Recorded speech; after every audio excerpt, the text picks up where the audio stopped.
Sat City, City Akal, City Akal, Maha Akal, Maha Akal, Satanam Akal Morat Waheguru.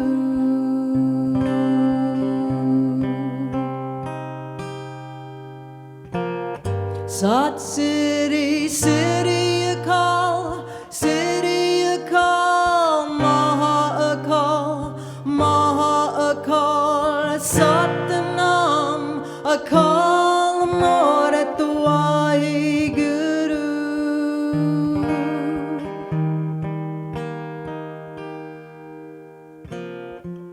We all come from the one love, and to it we shall return. We all come from the one love, and to it we shall return.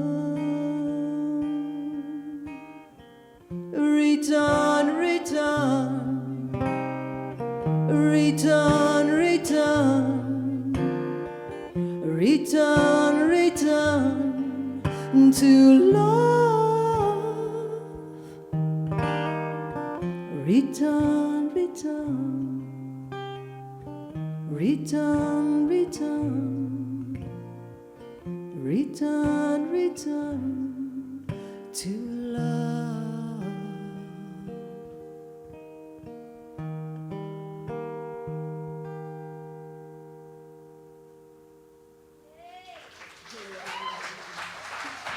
Thank you. The title that I was assigned for this morning is Personally Complete. Great, right? That was followed in the description with the question, do you see yourself as complete, whole, and perfect as you are? Do you let yourself experience that wholeness?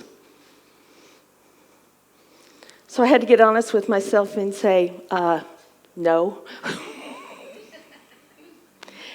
And I can give you a very long list of all the proof of my imperfection. And in fact, some people here have given me lists of my imperfections and demonstrated that you totally agree with my assessment that says I am not whole and perfect just as I am. Thank you for that. And yet, over and over again in the Science of Mind textbook and in other teachings of our philosophy, I read that perfection is exactly what I am and what you are and what every living being on the planet is. So I found myself asking, is our teaching a lie? Or are we missing something in our understanding of what it means to be complete, whole, and perfect, just as we are, right here and right now? And what I decided was, I'm thinking we're just misunderstanding what those words mean. So I'm wondering what comes to mind for you when you hear the word perfection. Anything? One of the first words I think of is flawless. And the list goes on from there. And it includes all kinds of things that are idealized standards of excellence that I've been taught by others that I trusted, starting with my parents and teachers and ministers and bosses and coworkers and friends. Because, let's face it, most people we encounter have some opinion about who we are supposed to be, right? And from the earliest days, we've internalized those messages, often having no memory of where those standards first came from. And still, we go on year after year, measuring ourselves against those things and struggling with our imperfections, holding ourselves accountable to standards that we've failed to examine in the here and now, to determine if they truly hold value for us. And we judge ourselves lacking. I was reminded as I was preparing of an old story that I'm sure many of you have heard, but it illustrates so well the point that I want to make that I think it's worth telling. I used to call it the crackpot story, though it probably has a more eloquent name somewhere. And it's a story about a simpler time of life. There was a servant of a master, a water bearer, and he had 2 large pots, one that hung on each end of a pole which he carried across his neck. One of the pots had a crack in it, and the other pot was perfect and always delivered a full portion of water.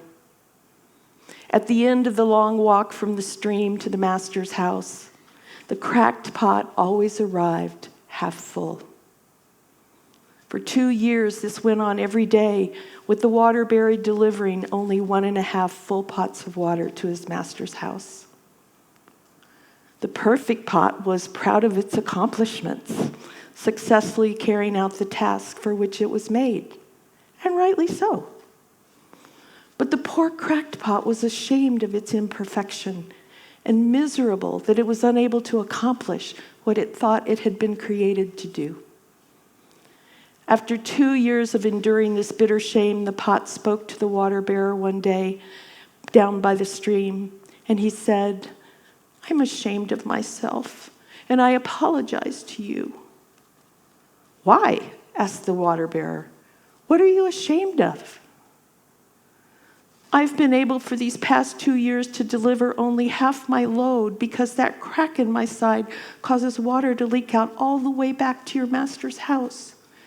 Because of me, you have to do all this work and you don't get the full value for your efforts." The water bearer felt the pain of the old crackpot, and in compassion he said, "As we return to the master's house, I want you to notice the beautiful flowers along the path." And indeed, as they went up the hill, the old crackpot took notice of the sun warming the beautiful flowers on the side of the path and was cheered somewhat. But at the end of the trail, it still felt the old shame because it had leaked out half its load, and so again, the pot apologized to the bearer for its failure. The bearer said to the pot, "Did you not notice that there were flowers only on your side of the path and not on the other pot's side? That's because I've always known about your so-called flaw, and I took advantage of it. I planted flower seeds on your side of the path, and every day while we've walked back from the stream, you've watered them. For 2 years, I've been able to pick these beautiful flowers to decorate my master's table. Without you being just the way you are, he would not have had that beauty to grace his house." And what I know about us is that each of us has unique qualities that we might label as flaws, given the programming that we've internalized from all those folks we trusted to know what was right. But when we recognize that what we are calling flaws might only be the unique and special way that Spirit has chosen to show up as us, perhaps we will more fully embrace the truth of who we are and what we were created to be in this lifetime. The Science of Mind textbook says God manifests itself through all individuals, each in an individual way, a unique expression of divine nature.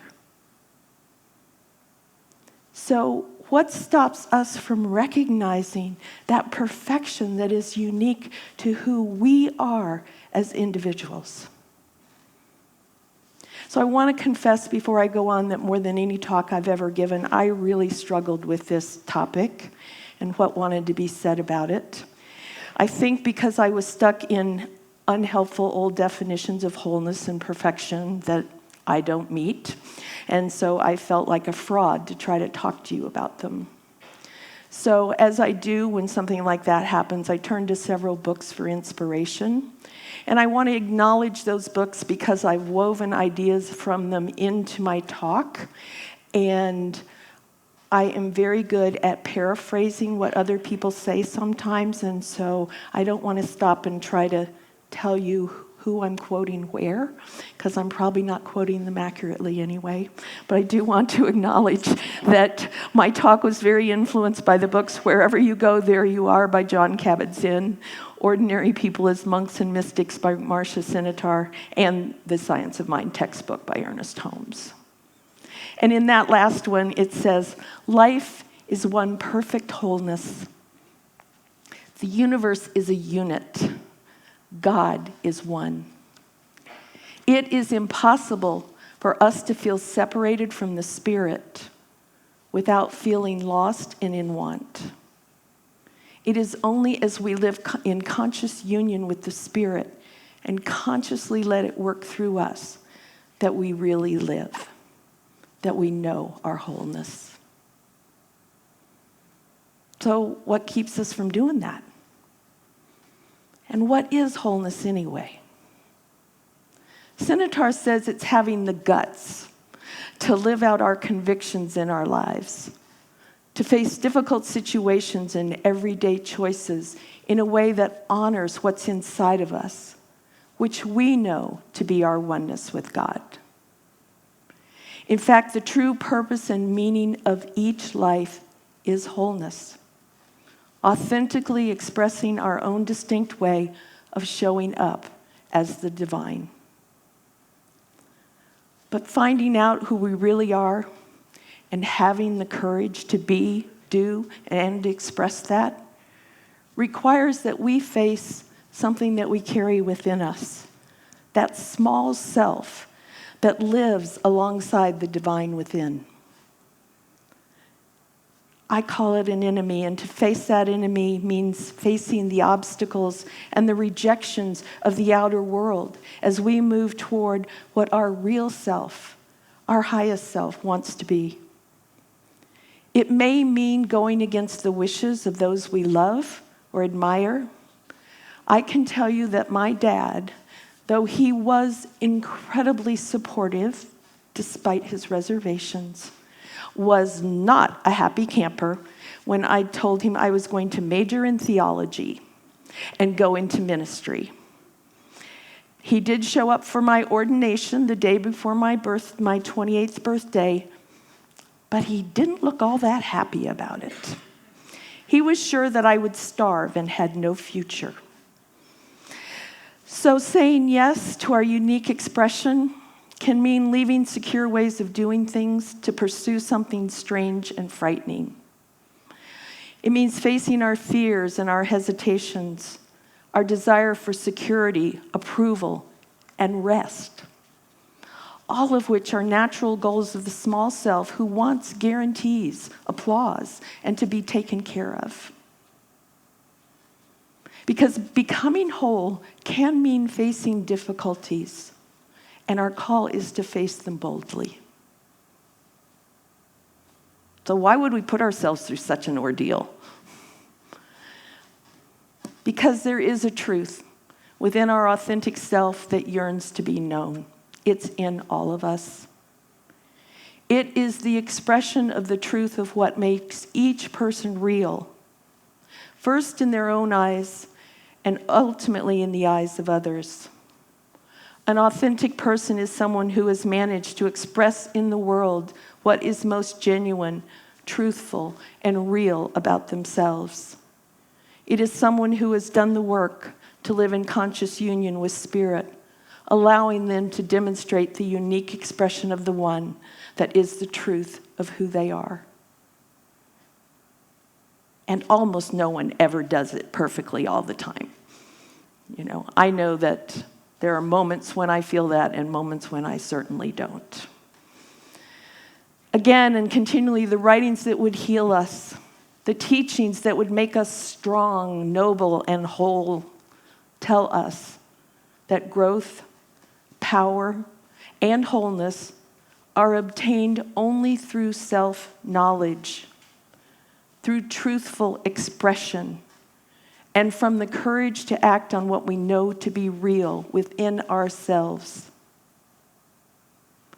These teachings all suggest in different ways that when we opt for healing and wholeness through our choices and deeds, it is then that we recognize the truth of who we are, individual and unique expressions of God, whole, perfect, and complete, just as we are.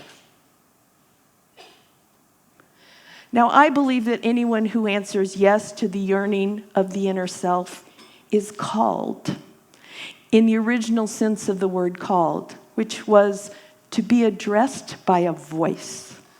And I've had many of you tell me about times where you have heard Spirit speak to you in one way or another. But this doesn't just apply to those who are led to spiritual callings, but to all of those who are called to find the law of their own being and to answer that call obediently, even when their resolve may waver at times.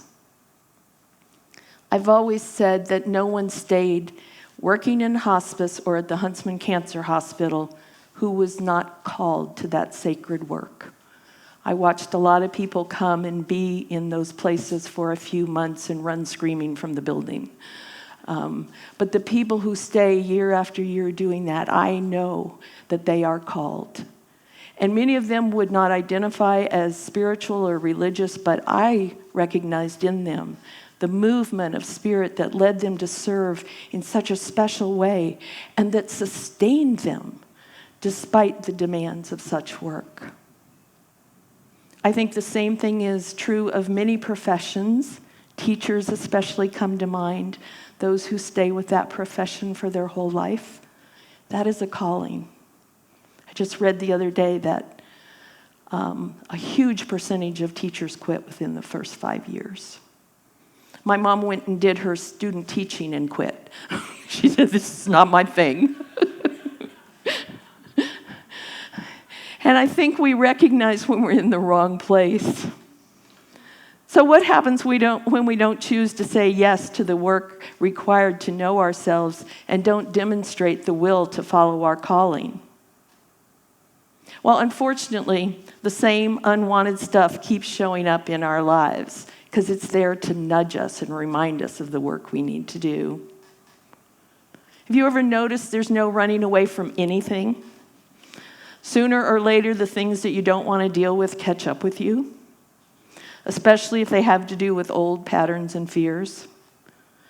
We delude ourselves into thinking that the reason for our troubles is out there. It's somewhere outside of us, in the location, in other people, in the circumstances. Change those things and everything will fall into place. Have any of you done geographical cures? Changed jobs and found out you really have the same boss? Married again and find out it's the same person? Yeah. The trouble with thinking that we can change outside and fix everything is that it ignores the fact that we carry our heads and our hearts with us wherever we go. We can't escape ourselves. No matter what we change on the outside, the same problems will arise if they come from the patterns that are within us, the way that we see and think and behave and are.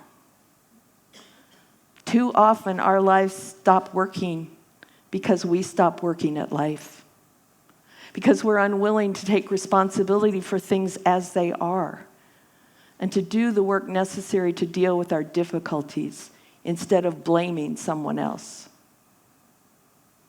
We miss that it is actually possible to attain clarity, understanding, and transformation right in the middle of what is here and now, however problematic it may be. But it is easier and far less threatening to our sense of our small self to project our involvement in problems onto other people or the environment, to find fault, to blame, to believe that what is needed is a change on the outside, to escape from the forces that are holding us back, preventing us from growing, from finding happiness. In desperation, we may go to a workshop, a class, a teacher, in hopes that they will save us from the circumstances of our lives. Any of you ever done that? I certainly have. But no matter how good the teacher, the minister, the guru, or the guide, ultimately, we have to live the inner work ourselves, and that work always has to come from the depths of our own lives. There is no way to escape from ourselves in the long run. Change only comes with transformation. It doesn't matter whether our method of escape is drugs or meditation, alcohol or Club Med, divorce or quitting our jobs. There can be no resolution leading to growth until the present situation has been faced completely and we have opened to it with mindfulness, with intention, allowing the roughness of the situation itself to sand down our own rough edges. We have to be willing to let life itself become our teacher. And quite frankly, in my experience, that part of the process can really suck. Yet if we would know our wholeness, that is what we are called to do.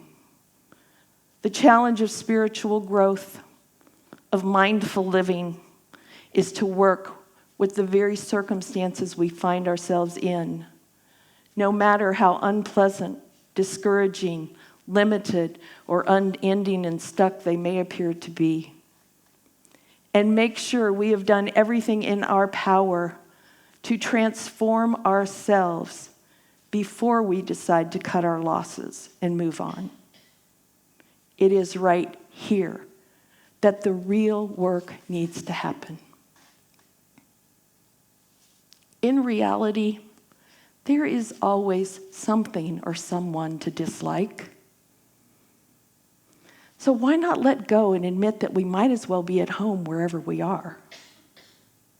When we do that, right in that moment, we touch the core of our being and invite wholeness to enter and to heal. If later we're called to move on, to go to something that better serves us, we can do so having healed that piece within us that the situation was showing us, so we don't have to encounter it again when we begin anew somewhere else. The purpose of any spiritual practice is not to attain enlightenment. I'm sorry if that disappoints you.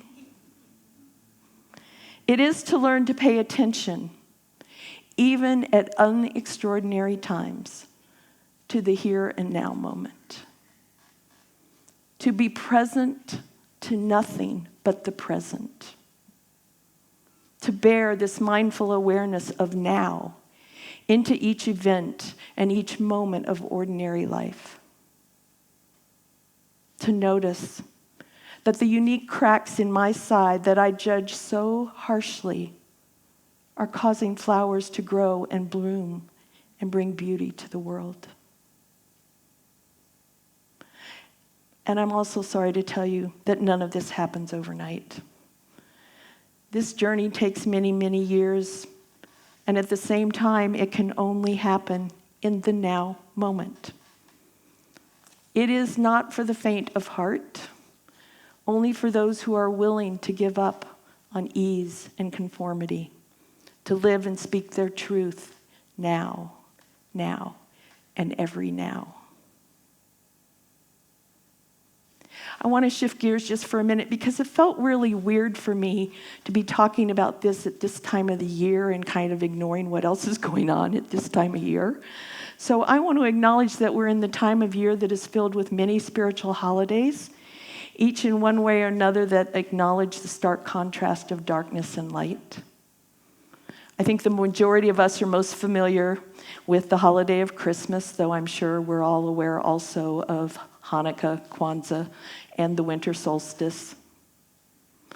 I am always reminded at this time of the year of the joy around the birth of baby Jesus and the authenticity, the wholeness of the life he went on to live. In our philosophy, we sometimes say that Jesus is the great example, not the great exception. That just as he demonstrated what it was like to live a life that was whole, perfect, and complete, he also assured us that we could do the same. I'm also aware of the price he paid for that authenticity. So the questions that came up for me as I was preparing this talk, and that I invite you to ask yourselves today are, what sacrifices am I willing to make to live an authentic life? What would I need to surrender or release to experience my life as whole, perfect, and complete in the holy now moment? What would I need to adopt wholeheartedly to fully live the unique expression of my oneness with God? And finally, am I willing to answer yes to the call of what is truly mine to do? Or at least, if you're unclear about the call, to start the work to discover what that calling is. The Science of Mind text tells us that the only guarantee of our divinity is the expression through our humanity. The higher the sense of truth, the greater will be the realization of the uniqueness of individual character and personality. Whether you know it or experience it or believe it, and I'm talking to you, you are whole, perfect, and complete right here, right now. What would happen if we each committed ourselves to discovering how Spirit wants to express through us and saying yes to the call? What would 2020 look like if we as a community committed ourselves to supporting each other in discovering and living out our individual divine uniqueness? As we prepare to be in prayer together, my prayer for each of you is that into whatever darkness you may be experiencing, the rebirth of light happens right now, illuminating and making clear to you the unique path that is yours to follow, and giving you the courage to say yes to your healing and wholeness, so that you may bless the world with the gifts that only you can bring. You are a blessing. Thank you. So in Science of Mind, we call prayer spiritual mind treatment. It has 5 steps. The first 2, recognizing that God is all there is.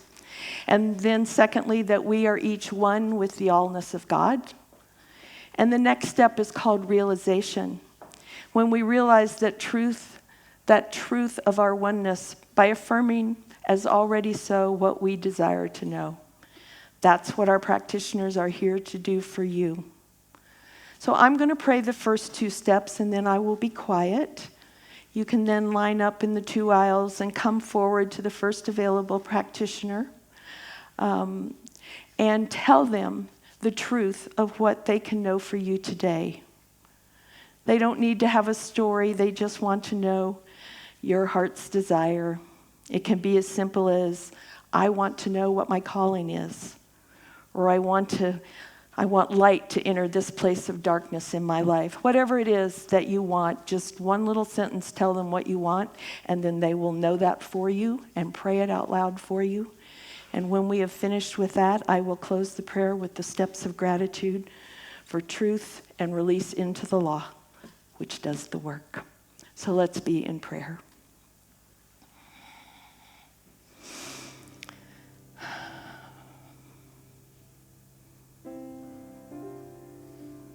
In this now moment, I recognize that everything I see, hear, experience in my life is God,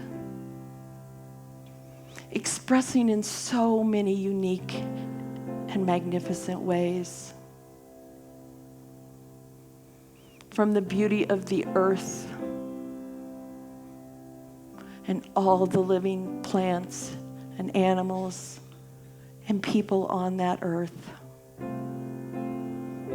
to our weather and the universe, the solar system, it's all God. And as I know that all those things are God, I know that I too am an expression of that one divine mind, that divine heart that lives and moves and has its being in each one of us. And as I know it for me, I know it for each person here, that the truth of that dawns on each person and that they embrace that oneness. And so knowing that, I now invite anyone who wishes prayer to come forward and allow the practitioners to know the truth for you. How grateful I am for these practitioners, for this amazing music team, for all of those who showed up early today to make coffee and set up the chairs and get out the tables, and for all the people that serve all of us behind the scenes, often without any appreciation. I trust they're answering their call. And I'm grateful that prayer works, that these words that have been spoken are already done, as we release them into the law, knowing they are complete, and letting this all be together, we say, and so it is.